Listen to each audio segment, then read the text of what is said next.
Cool. What's going on, man? How you doing? Things are crazy. Everything happens at the same time. I had a good like before lunch, everything was good, but after lunch, I've had so much to do. Oh, geez.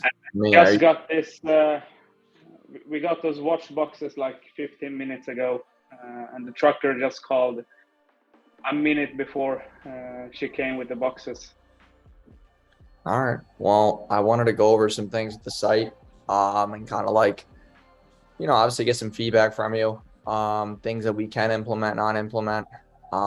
So right now, you were saying that you're spending like 1 to 5K on ads. What's your current ROAS?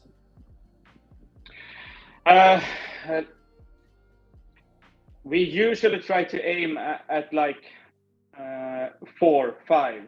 Okay. We have, let me explain from the beginning.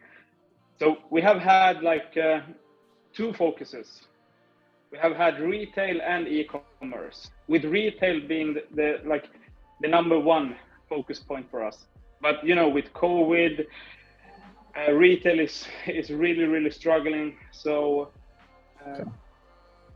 like 6 months ago, we decided to ditch all retail, stop working with wholesalers, and start to really focus on e-commerce. We had a decent website.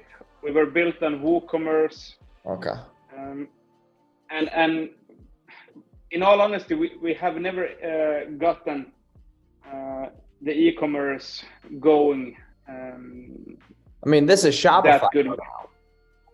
Yeah, so this summer we rebuild everything so we can have all the payment methods, a good looking website. We are going with Shopify Plus this fall, yeah. So but for 4 weeks now, 4 to 5 weeks, our Facebook page has been restricted, and all our efforts have been with Facebook ads. And why I'm reaching out to you is because we need someone who can handle everything, like Google Ads, Pinterest, TikTok, etc. Yeah, Because I mean, we can. Yeah. I mean, the first thing though that kind of worries me is that if the page is restricted, I mean, we would just make another page. Obviously, it's not like the ad accounts. Are you personally restricted, or is just the page? The page only. Okay. So the way that we usually go around that is like while you're trying to hash out the primary page, we'd make a new page and then we'd run page like ads to warm it up. And then like someone on your team or whatever can make a couple of posts on there, just to kind of nurture it. So it doesn't look like, like it doesn't look like an impersonation, you know what I'm saying? Cause you don't want to get flagged again. So warm it up with page likes. And then from there, then we can run like conversion traffic. The only thing too is that I think that for what you're doing, Google Shopping would work pretty well, just based on price points and etc. So I mean, we can run Facebook and Google together, and then they work together with like Google Shopping, and then you have your Google retargeting, and then you have your Facebook pixel linking up, and then obviously there's better ways to enhance the traffic because iOS and other things are kind of like disabling you from getting the right tracking. So with that being said, I mean, you got to have like triple whale is what we use for the clients to get like better tracking. It allows you to see your ROAS better, allows you to see your attribution better, allows you to correlate every dollar that you spend better. That before even running ads, there's a lot of things here that need to be touched up. So as far as like the landing pages, product pages, things that I see ruining conversion rates and etc. I mean, it's simple fixes that like we can do, but there's just things here that are, because I was looking at it for the past 30 minutes here, and I'm just kind of,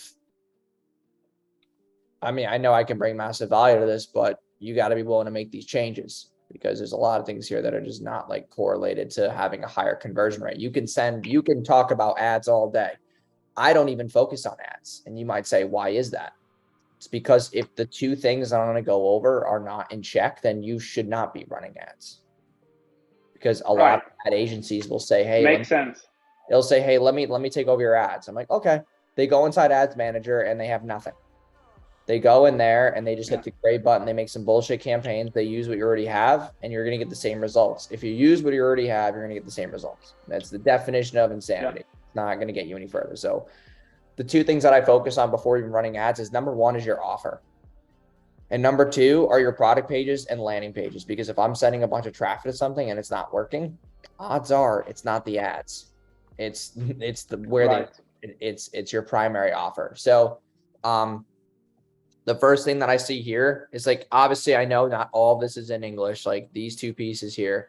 This looks like the product code, correct? It is, yeah. Okay. So first thing that, I would implement right here, you need to have some type of reviews here. There's no social proof at all for anybody to be like, yeah, like I can trust this. There's not one piece of social proof. Second thing is when you say here, tax included, shipping calculated, checkout, right underneath the price, you're losing a bunch of conversions because you talk here about Klarna, but Klarna's not even here. So they don't know what the price breakdown is over the 4 free interest-free months that they can pay, because Klarna or Sezzle, Afterpay, even ShopPay will allow them to get 4 free interest-free payments. So they can pay the thing over time. That's another conversion killer that I don't see. Second thing is, I like this, the 6-year warranty, but this is hypocritical. You're saying shipping calculated at checkout, but then you say free. No one knows which one's which. The congruency's off. Right. The other thing is low stock, 2 items left. No one believes that shit anymore. It's not urgency doesn't really work like that. Like I saw another one that you have here where it says 1 left. Like that does not work anymore. Right. Yeah, you got to be more believable, like 11, 17, not 1 and 2. People can sniff that now. Okay, but that's actually that's true. Those have been our best sellers, and we are waiting for a shipment from Switzerland. So those will be gone. So how many are you ordering at a time? Watches, around 100 at a time. 100, okay. Like 100 watches. 100 watches. Okay, when's the next shipment at a time? It's coming in the next couple of weeks. Okay. Before September. All right, cool. That'll be fine. All right. Next thing is one thing I don't get is why you see the price in Swedish krona. Because I didn't click the US option. I saw the pop-up, but I didn't click it up because I'm trying to make it congruent to speaking to you right now. That's all. Right. Okay. So here, another thing is that you're missing Discover card. You have all these options here. You're missing one of the major credit cards. Okay, so description. This was fine. This was all good. The warranty part was good. Okay, so this is a problem because if they have to leave the page for the size guide, that's going to crush conversion rates. Okay. Because now as soon as I leave the page to check my size, I am now on another page, and I'm not like, you might say, oh, people are not smart enough to go back to the page. Like they should be able to easily access all these features on one page. Also, you don't have FAQs, like frequently asked questions, as one of these options. So we like to whenever we think about FAQs, they're the biggest objection handlers. And if you can handle their objections on all FAQ, like the list of FAQs, you will get your buyer to do anything that you want, because now they have no reason. It's like, it's all about, it's all cold traffic. So if there's no objection handling, then they have a reason to leave. They can say, they didn't answer that question. Ugh, I'm out. But dude, the graphics and everything, so sick. Like I have nothing against the other stuff, but just like this top part, it has to be hammered in more. So, and also if I click add to cart, I go to cart here, which is fine, and then the upsells are good. The only thing I would say is like, people don't know how easy it is to implement. So these are clasps, right? So you have to make sure that they realize, like the first thing that I'm thinking as a buyer is, do I have to go to my local watch shop and have them do it for me? Or is it actually that simple that I can do it myself? Like people are not that smart, man.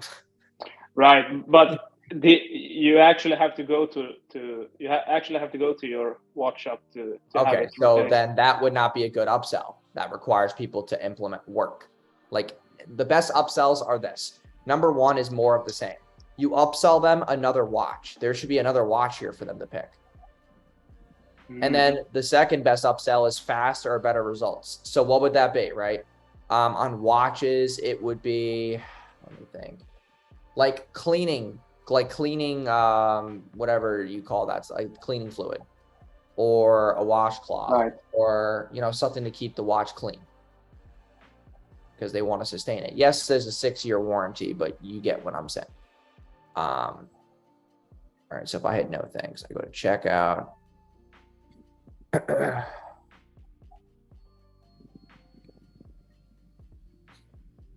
Yeah, everything else is fine from here. I have nothing against everything else. Everything's good. And then as far as like, you have your pixel. All right, cool. Okay, that's another problem though. Your pixel's not even hooked up correctly.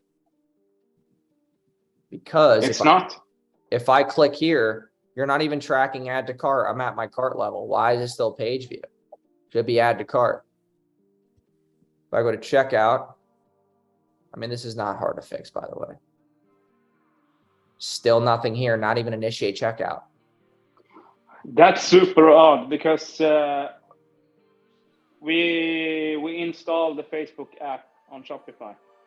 Yeah, I know that everybody does that, but that's not good. Like it's all default. It's not advanced like developer work. Right. It's, of course it's easy to do that. You just log into your Facebook, click your page, click your ad account, and then you just hook it up that way. But that's not, no. We use Triple Whale. So Triple Whale is just way more effective as far as your UTMs. You get to actually see what creatives and ads are working. And then at the same time too, you can get a better attribution. You can frame Facebook to have cheaper costs. And also works the same for Google as well. So those platforms are all omnipresent together so that your ad costs are lowered. Right. And then other than that, I mean, I would just want to focus on the offer, tweaking the lander, and then fixing the sales process, because the sales process definitely needs to be enhanced, because your AOV could be a lot higher if your upsells were fixed. Also, you know, are like, what's your abandoned cart recovery rates? Are you able to recover people who abandon cart? Like, what's your percentage? It's not good. I don't know. Horrible. Okay, well, horrible. Yeah, well, we do like text cart with SMS automations. We actually have a partnership with them because we have like a partner code. I'll just show you real quick. So text cart has been like massively deadly for us. And this is about the same ticket that you're selling stuff at. So, I mean, my recovery rates on high ticket are about 40%. And wow. Last month, I mean, we recovered 16K extra for this client. Over time, it's 421,000 lifetime. I've been working with them for about a year. That's insane. I mean, that's but insane. It's all the systems that work together that allow it to be possible. Because then we have, right? So you got to think about it this way. The sales process doesn't work the way most people think. Most people think that it's add to click to buy, and it's not the case. There's way more triggers that obviously come into play. It's your ad, your offer, your copy, your social proof, your fast-paced creatives, goes to the landing page. The landing page now has the right offer, objection handling, the right compelling copy, the right infatuations. Like the way that you went through my funnel, that's why that funnel makes a god amount of money, because my landing page was so long. Like obviously it's not what I would do for you, but that's a sales letter. You know, for like, just to give you perspective, that's a 21 step funnel. So for me to do that for anybody, wow. Yeah, it's 21 steps, but my AOV is very high. So from $17, my average order value is over 80.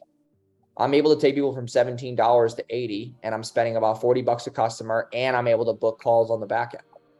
But that all comes down to what? The offer's good. The copy was good. Dude, the page is over 30 pages long. For me or any copywriter to write a sales page like that, and don't worry, like I'm not trying to freak you out, but like for me to make a funnel that big for someone else would be at least 200,000, depending on